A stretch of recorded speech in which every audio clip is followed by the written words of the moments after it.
تعلو السنة الغراء يوما وإن رغمت أنوف الحاقدين ويظهر نورها في كل أفق وينشر خيرها للسالكين ويدخل خيرها في كل دار وينصرها إله العالمين ستظهر بعدما خفيت سنين تدك عروش كل المحدثين. بسم الله الرحمن الرحيم. الحمد لله نحمده ونستعينه ونستغفره ونعوذ بالله من شرور أنفسنا ومن سيئات أعمالنا. من يهده الله فلا مضل له ومن يضلل فلا هادي له وأشهد أن لا إله إلا الله وحده لا شريك له وأشهد أن محمدا عبده ورسوله. أما بعد فإن أحسن الكلام كلام الله وخير الهدى هدى محمد صلى الله عليه وسلم وإن شر الأمور محدثاتها وكل محدثة بدعة وكل بدعة ضلالة وكل ضلالة في النار. So as our brother mentioned, that the title of this two-part series is the ideological attack against Islam. And before we continue, we'd like to make an important clarification, which some of the scholars like Shaykh Ibn Uthaymeen rahimahullah have mentioned, because the word ideological, the ideological attack or the ideological battle against Islam. Is Islam an ideology? Is Islam an ideology? Question to the audience. Is Islam an ideology? No. Islam is wahi. Islam is revelation. Islam is wahi. So we make a distinction between that which is wahi, a revelation, and that which forms ideas in the minds of men.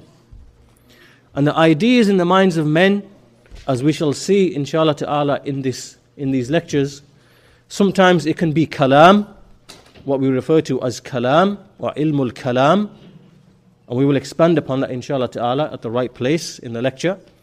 Sometimes it can be fikr. Fikr, kalam, is a type of logical, rational reasoning which is used to speak in matters of aqidah. This is kalam. And there's fikr. Fikr is thought, an ideology, fikr. And there's ra'i. Ra'i is opinion.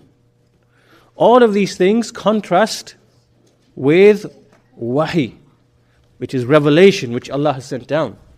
So it is a mistake for us to refer to Islam as an ideology, as a fikr, as a collection of opinions. This is incorrect, because we see many of the writers from the Hizbiyyin, when they try to defend Islam, they treat Islam as they would treat like communism or capitalism or socialism. They treat it as an ideology. This is a mistake. Islam is wahi. It is inspired from Allah subhanahu wa ta'ala. So this is the first clarification we should make about the title, that we shouldn't become confused by the title. What the title means is that there is an ideological attack. In other words, either there is kalam, or there is fikr, or there is ra'i, which is used to attack Islam, to undermine Islam. And Islam, as we shall see, consists of aqidah, things that we believe with our hearts, and methodologies, manahij, things that those things in which we have a way and a method and a procedure, foundations, principles, which the Sharia has outlined for us. So this should make clear that Islam, when we speak of Islam, we do not use the wrong labels, wrong titles. We do not confuse it with the ideologies that we shall be, inshallah ta'ala, speaking about.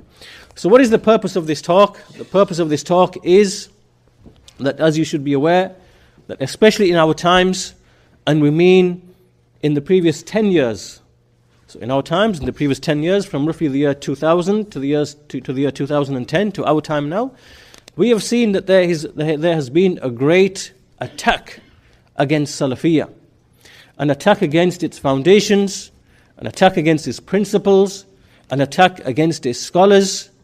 And this attack is something that we want to be able to understand, its reality. What is its origins? Where does it come from? How is this attack? What are the principles which are used to make this attack?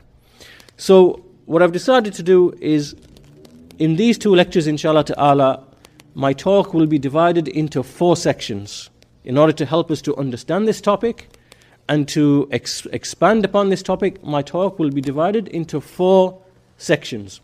There will be an introduction, first of all, a muqaddimah. This will consist of mentioning maybe 5 or 6 important principles. 5 or 6 important points or principles that we need to be aware of as we move through the lecture. So these 6 principles, we will explain them first, inshallah ta'ala. After this, in the second part, in part 2, we will do an analysis. We will look at 200 years of history from the year 100 Hijrah to 300 Hijrah.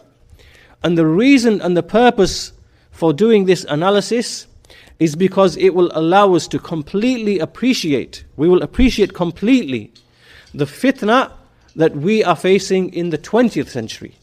Meaning that the fitna of the Ikhwan al-Muslimin, Jama'at al-Tabligh, Hizb al-Tahrir, and all of the Jama'at which appeared in the 20th century, claiming to make da'wah to Allah, claiming to rectify the affairs, because we see that the nature of the misguidance is very similar, is very, very similar. So we will use that first 200 years of history as a platform and as an example to help us better understand the recent 200 years of history. So that will be tomorrow, inshallah ta'ala. Part 3 will be the recent 200 years of history. And that will look at the emergence of Ikhwan al-Muslimin and certain figureheads like Hassan al-Banna and Sayyid Qutb and Maududi and Taqiyuddin al-Nabahani, and the way these people were affected in the same way that there were certain other people affected in the time of the Salaf, from the same angles. And then from that will lay the foundation to discuss the actual, or one of the major ideological attacks against Salafiyyah in our time from certain people. And we shall name them, inshallah ta'ala, tomorrow. So this then, there are 4 parts to this lecture. A muqaddimah, 200 years of history from the beginning of Islam, 200 years of history in our recent history, and fourthly, we will be looking at some of the principles of Ikhwan al-Muslimin that are spoken of by those claiming to be upon Salafiyyah. There are people today who claim to be upon Salafiyyah, yet they are practically implementing principles which have originated with Ikhwan al-Muslimin. And so that, inshallah ta'ala, we will deal with tomorrow.